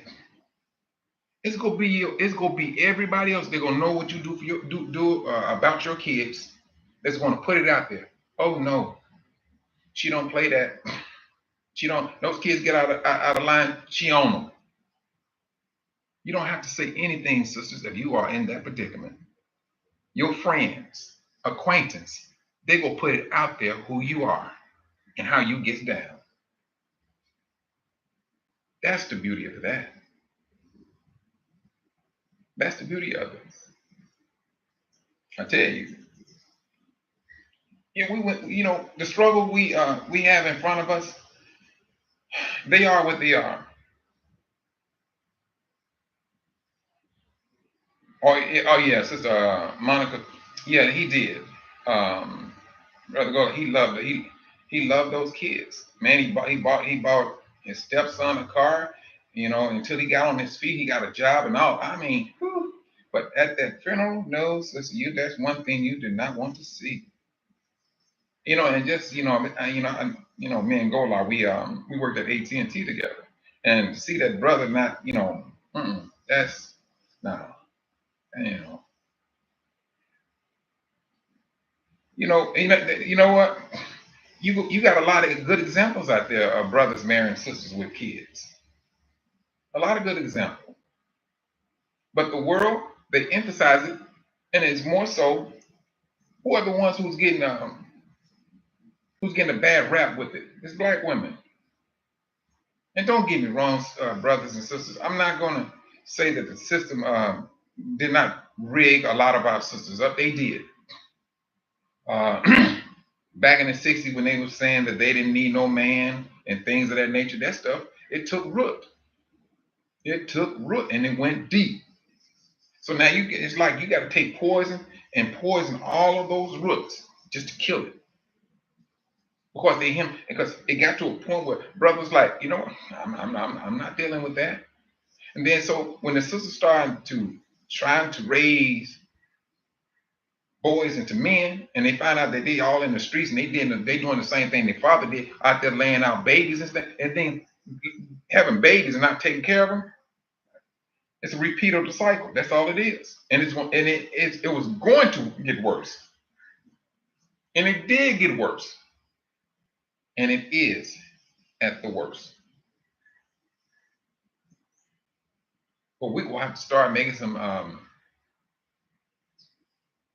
better decisions. But at the time and at the matter at hand, it's redemption. We have to start looking at one another totally different. We have to. Whether it's going to be here or I would think more so once we're in the wilderness. Because right now things are too complicated here. And sisters, I'm not speaking. I'm not going to sit up and say you will never get married. Nope, I'm not going to say that. Because, like I said, it depends on what that woman is doing and how she's bringing her kids, and she don't have to speak for herself as to what she do. She don't.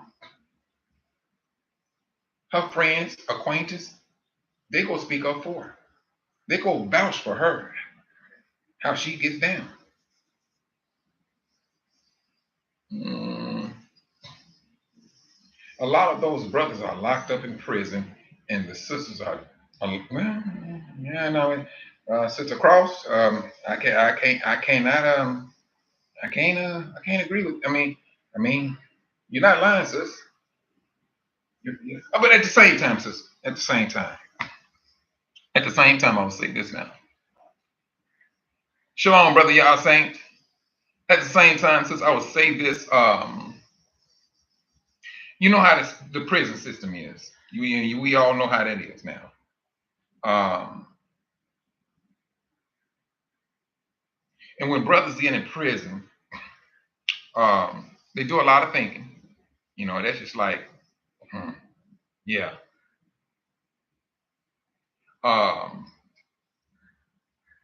but we was hemmed up from the word go, Sister Cross. We was hemmed up from the word go. Now it's not just brothers being locked up, sister. They equal that thing out. It's just as many sisters locked up as brothers. So where are the kids at now? With the grandparents and living facilities in these in other, everybody else's homes? And those kids that's living from house to house, sister, do I need to go down my experience with those kids? You don't want to hear what those kids go through. You do not want to hear that. Those kids get treated like they grown. Oh, and don't let it be no a little sister that's coming into her womanhood. Oh, good gracious, sister, you don't want to hear that. You don't want to hear that. No. And I tell you that the devil has no love for us. The only person that loves you is the one who put us in this predicament. He's the one who's because our forefathers, because of our we not now. Let's not get it twisted. We're not blaming the Most High. His words had to go through. The prophecies had to be fulfilled. It had to be fulfilled, and unfortunately, we got caught up in it. But he said, "I'm going to heal my people Israel." This is what he said. I'm going to heal my people. He knows everything we went through. He knows this. He knows it. We went through some things, and now we're at this time where we're about to, what's the word? Come out of this system. Just coming out, brother. Just coming out of the system. It's a relief. It's going to be a relief. You want to talk about breathing? Come out of his system. Get out of Satan's system. Let the Most High take us out. You'll be able to breathe.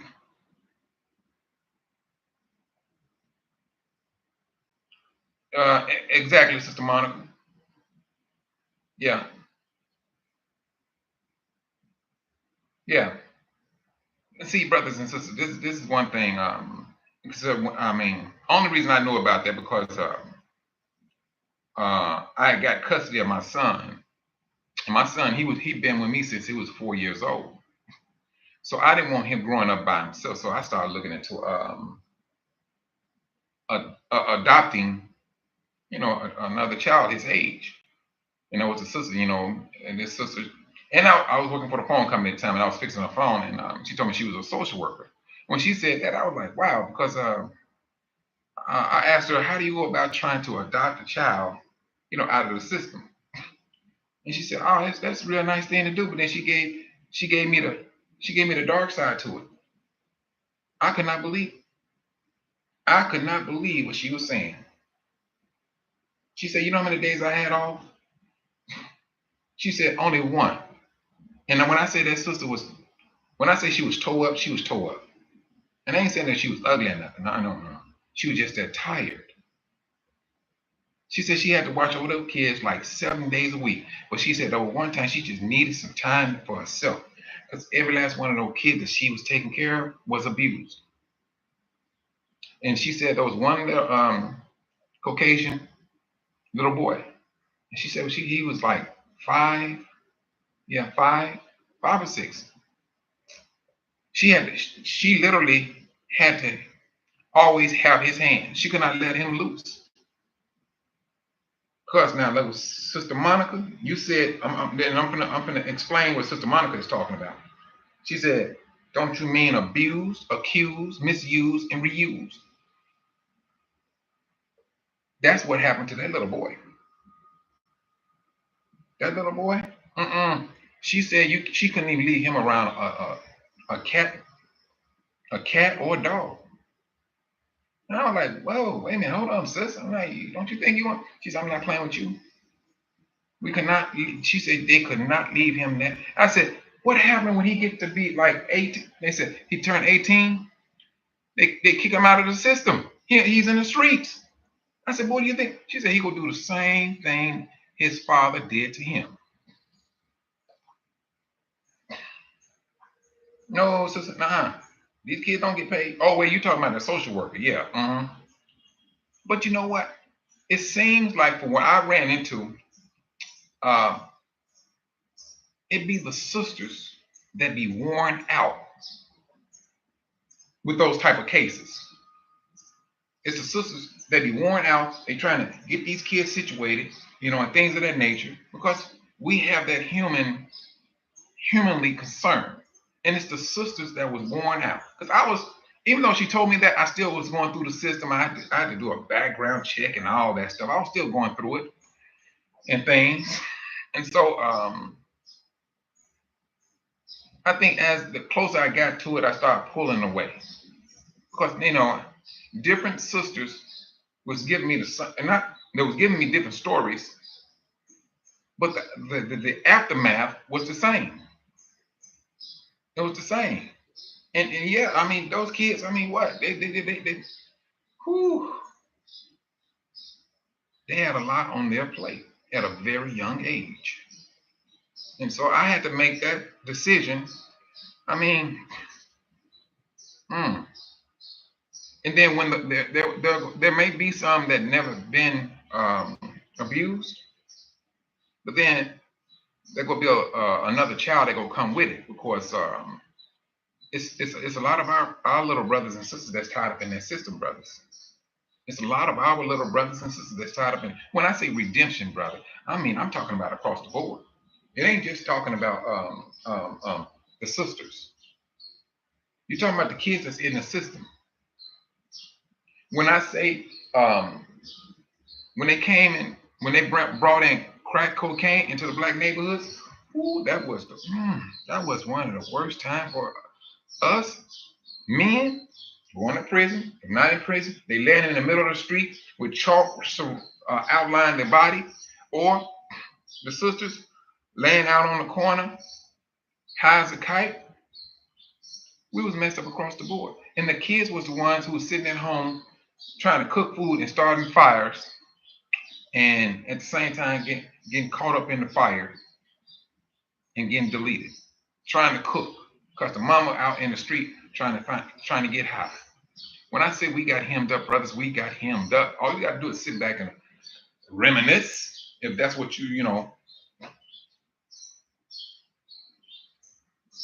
This is what happened to us. So it's this path. Are you ready to hop on that path with Yahushua? And this is what we going through, brothers. A lot of and I say, a lot of our brothers and sisters seen some things. They've seen some things, and some have done some things. And some brothers are, they don't like a lot of the stuff that they have done, just like a lot of sisters. And this is where the crying out to the Most High comes in. You're seeing all of this stuff here. What else is it going to take for us to stand back, cry out to the Most High? We won't change. We won't change.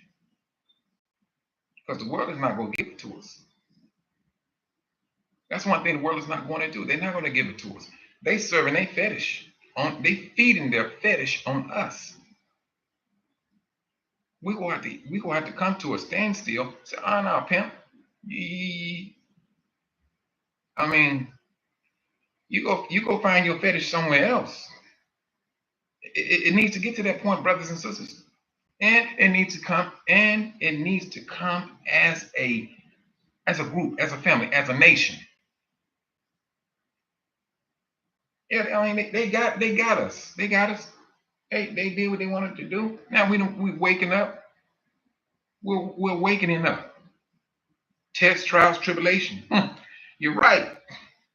And it's time for the world to go through that tribulation that we went through. It's their time now.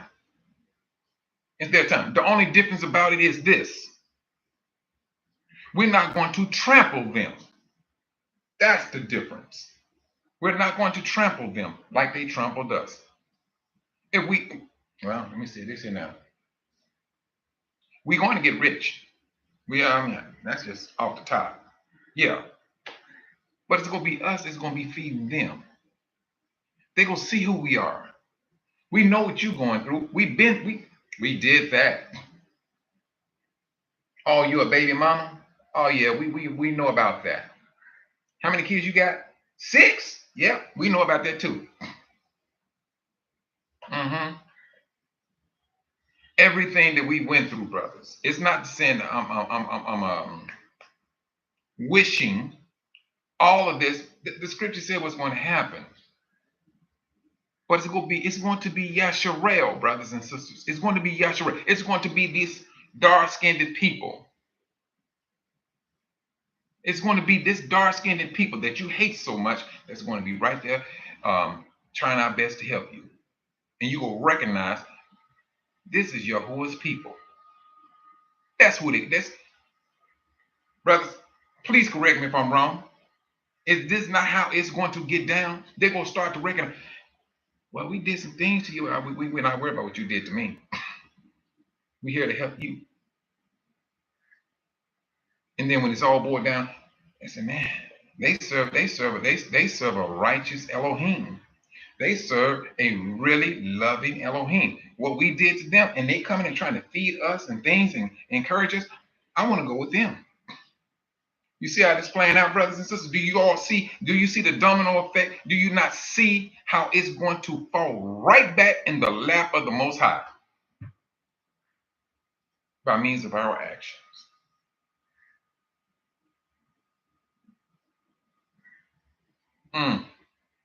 That's what's on the horizon. This is how the nation will be saved. This is how they're going to be saved, by means of our suffering and understanding of the things they're about to go through. We've been there. We can understand. We've been there. They're going to start. And this is before, now, and mind you, brothers and sisters, this is to put those on notice that's going to go through that time. It's going to put them on notice, because when they start seeing us helping them out of all these years or whatever it is going to take place, and when Hashatan is released from his abyss after the 1,000-year reign, and whatever he can say to them to get them to come up against us after we have showed them a great deal of love and kindness, I mean, what else you think is needed? Now think about that now, because in Revelations, it was talking about the great and final war. This is the last one, because the scriptures clearly states that Hashatan is going to come out of here. He's going to be released, and he's going to go to the four corners of the earth. Israel will not be on that four corners of the earth. Mind you, we're not on that four corners of the earth any longer. He's going to all of those nations on the four corners of the earth and getting them geared up to come and fight us and battle with us where we don't have walls. And the scripture went on to say that destruction and the people that will be deleted, that were going into the second death, will be like the sand of the sea. That's a lot of people. That is a lot of people. This is what we have to look forward to. Now we help when we can help and things of that nature. We show our love and kindness just like the Most High does. The world is going to see us. When they see us, they go see Yahusha. They go see Yahuwah. Everything will lead back to the Most High's loving grace for mankind. That's it, brothers. That's the beauty of it. That is the beauty of it. Brothers and sisters, I'm not gonna hold. Ooh, it's 2 hours. Right, 2 hours and 5 minutes. I'm sorry about that. I want to hold up you all's Shabbat. Um, you brothers and sisters, keep your head on the swivel. Keep on encouraging one another, and brothers and sisters also keep your sisters, single sisters, with babies and stuff in mind. I mean, they got a life just as much as anybody else, and it was 5 of us. It was 5 of us. And, my mother, she was single, but and it was rough on her, but she made it happen. Um, let's just be encouraged, and brothers and sisters, let's not downplay. When I say pray for your brothers and sisters, that's not something that we want to downplay. Let's go ahead and pray for our brothers and sisters, and take that to heart. You'd be surprised. You ask the Most High to bless this and bless that and things of that nature. It happens. It happens. That prayer does affect people. You too, brother Robert. And let's pray for one another. Continually. And on that note, brothers and sisters, I will say shalom and take care of yourselves.